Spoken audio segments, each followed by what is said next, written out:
Newcastle marked their return to Champions League football at St James' Park with a stellar display in the first half against Paris Saint-Germain. Kylian Mbappe summed up Newcastle's stunning first half display perfectly after Dan Burns gave his side a 2-0 lead over French giants Paris Saint-Germain.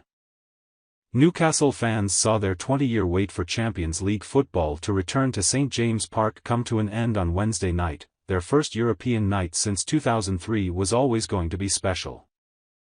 Affair with the stadium packed and the atmosphere rocking from the very first whistle. But things only got better from there as Newcastle soon proved they belonged on the biggest stage. Miguel Almiron gave the hosts a deserved lead to spark wild celebrations inside the ground.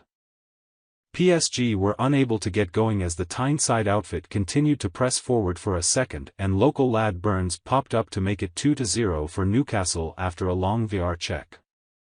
Marquinhos led the protests from a group of PSG players going up to the match official to ask why the goal hadn't been ruled out, but Mbappe stood shell-shocked in the center circle, barely able to react to the start from Newcastle.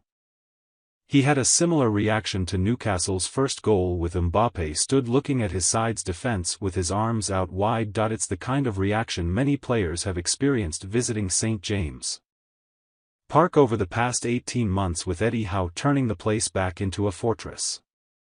And Mbappe is likely to be the first of many superstars in the Champions League to experience the full force of Newcastle's support. The Frenchman barely had a sniff in front of goal all half as PSG struggled to get going in the match.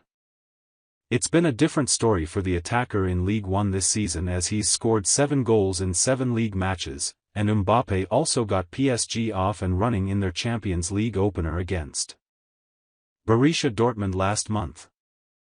However, Newcastle's defense were keeping Mbappe at bay to the point where he only had 20 touches in the whole half. A win for Newcastle would potentially see them move top of their Champions League group.